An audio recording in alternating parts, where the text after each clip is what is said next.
What is up? This is Tim from Madden Community College, and this is just a little quick update video on. I compiled a list of what stats do. Now, this is as updated as I could make it through studying some videos I saw. You'll see at the very end of this list that I actually source Gutfoxx and Kliquid and all these guys.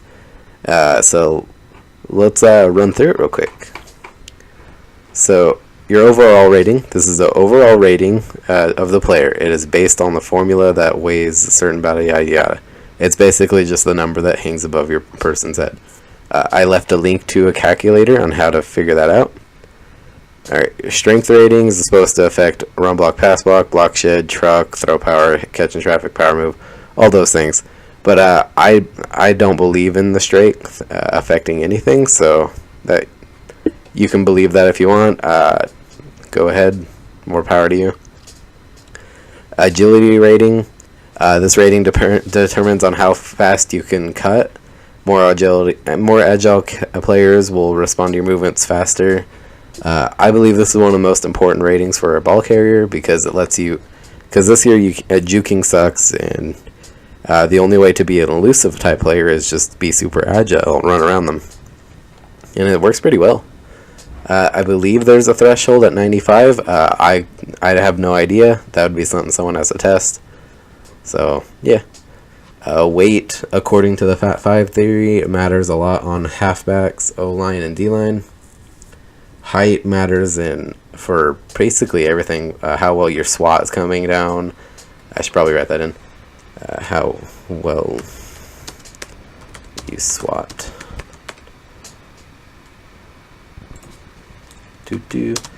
Also, how well you SWAT. Yeah. Because a 6'5" player is going to be able to SWAT a ball that a 6'5" player won't be able to. Your speed rating. This determines how fast your player can maximally get to. Yeah, it's not. It's obviously we all know speed matters. Acceleration. This determines how fast the player can get to their full speed.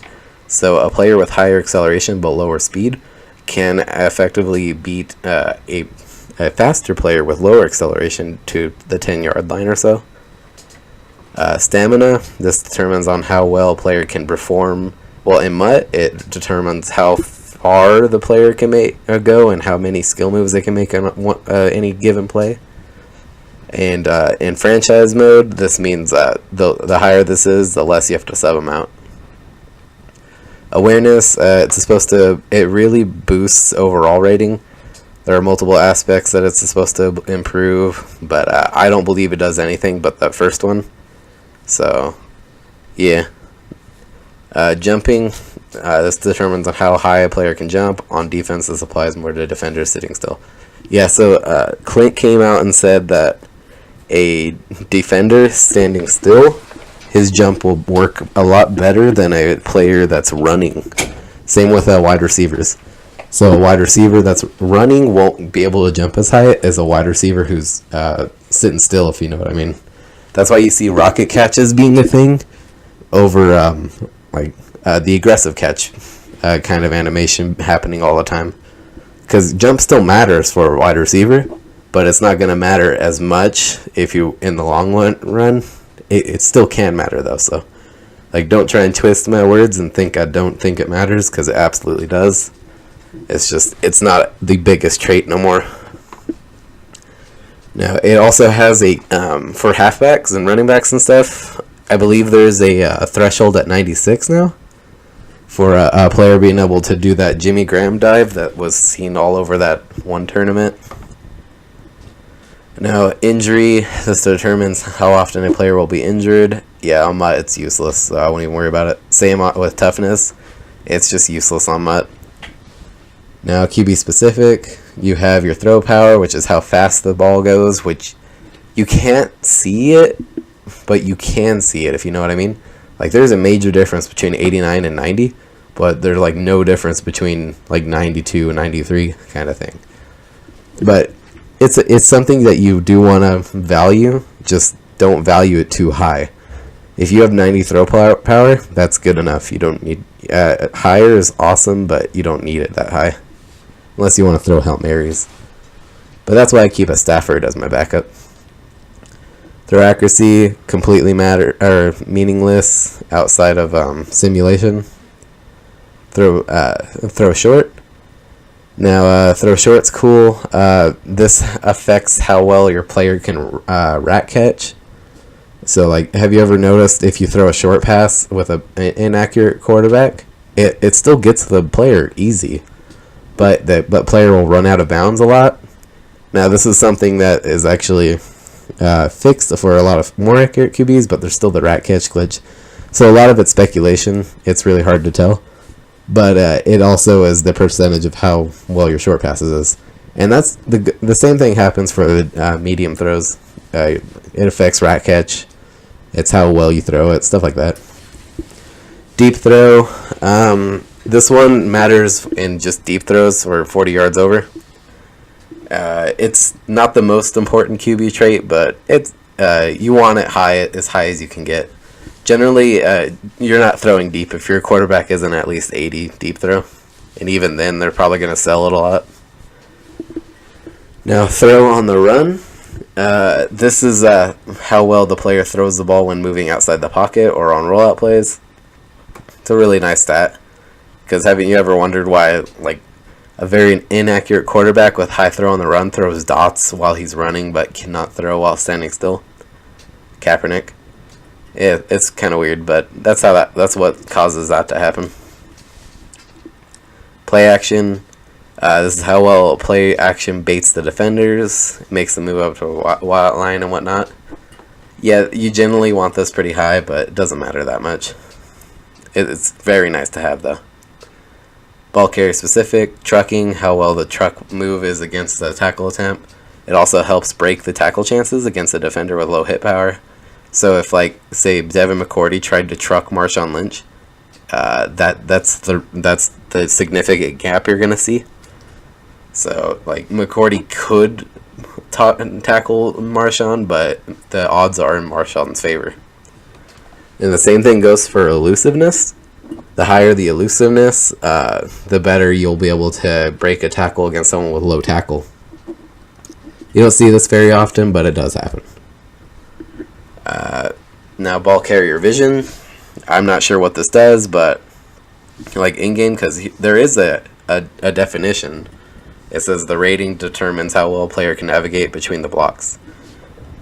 Higher ball carrier vision players will shift back and forth to weave through the blocks naturally. And the reason I say who knows what this does, like strength, is because I don't believe in it. I've never really believed in it because it doesn't seem to do anything, you know? Because last year Dry Archer was one of the best players and he didn't have high ball carrier vision, so it's just one of those things. It could do something, but you never know.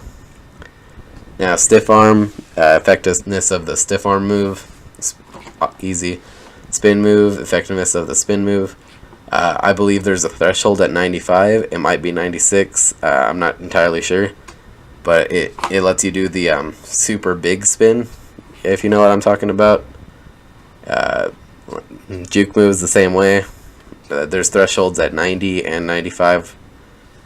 This allows you to do the speed juke that you see LaShawn McCoy do a lot. And other things like the big juke or the little juke. I wish 95 gave you the double juke, but that would be dreaming, right? Now, carrying is how well the player holds onto the ball. Lower increases chances of fumbling. I believe the brace traits matter more than carrying, but they probably go hand in hand, so that's just something to keep on your mind. So, my phone went off.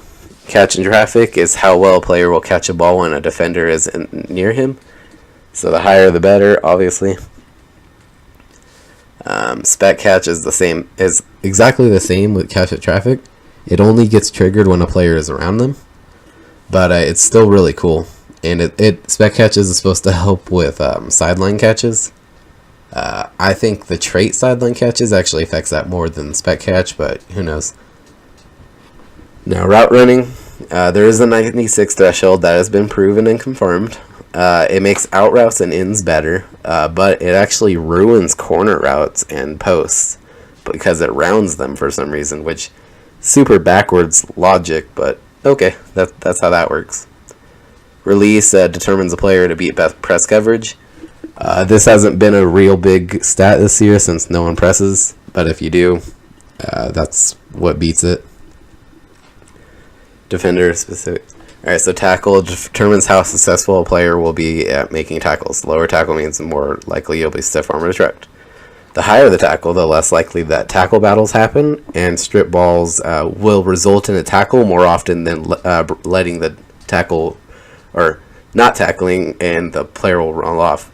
Now, trying to strip the ball will always hurt your tackle rating, but if you had a 99 tackle rating, you could conceivably strip the ball the whole time, and that player should be able to tackle still. But don't be surprised if a break tackle happens. Hit power is how hard defenders tackle. Higher hit powers causes more fumbles. Low hit power versus high truck players results in more broken tackles. So yeah, like the McCourty thing I said earlier. Power move, this is the power to overpower the offensive line, increases the ability to use bull rush, move trait, determines a win-loss, super loss on a power move attempts, used versus pass block rating. This is more consistent than the finesse move in my opinion, but it's slower than the finesse move. And it also factors in on how far the lineman gets pushed in the line. Now, I know that coincides with bull rush, but I think that's its own separate kind of thing, where they're just pushing the pocket back, so if the QB tried to roll out, he would get sacked. It's kind of like a contained kind of thing. Now, finesse, I believe, is a lot faster than the power move, but it's also less likely to get in, like less consistent, you know? This uses the swim move, the spin move, and hand knockdowns. Now, that's something I didn't know. So apparently, finesse move affects how often your player will put his hand up and swat the ball at the line. Yeah, it seems cool. Okay, so block shedding, the player ability to get off their blocks. When the offense engages in a block, this is how far they can get to the running back or whatever. So this completely matters in the run game. It has no effect on the pass game. So it's block shed versus run block. You're never going to see block shed mattering in a pass rush situation outside of the QB rolling out or a screen, I believe. Pursuit is if a player is unblocked or sheds a block. It's how fast they can catch up to the ball carrier. It's like closing speed. And I also believe that pursuit in combination with tackling helps shoestring tackles, you know, or the ones where they kind of dive and they barely get you. Yeah, that's the one. Alright, so play rec, this rating determines how well a defender reacts to the run or pass. High play rec, defensive lineman 80 plus will react to the slip screen. Play rec also equips to how quick they'll jump to the ball after released on the pass, or after they recognize the pass. There's a link to the Gutfoxx video down below to see what I'm talking about. Man coverage is how well a player can. It's basically the same as zone coverage, but man coverage requires man-to-man. I do not believe route running and man-to-man fight each other, because everything beats man-to-man. That if it's a man beating route, slants will beat man-to-man every time, drags will beat it every time, stuff like that. So I'm not sure if this is a big trait this year, because it just doesn't seem to be a big factor. Now, zone coverage, it hires the knockout chance. Let's see.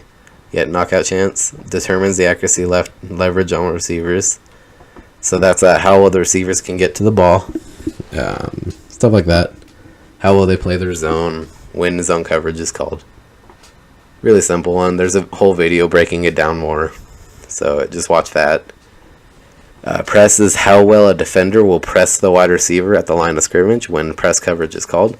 Higher press rating will cause the wide receiver to have a delay on their route. Higher release players will beat press attempts more often. Stat doesn't matter if you're using press. Using. That's That was the error.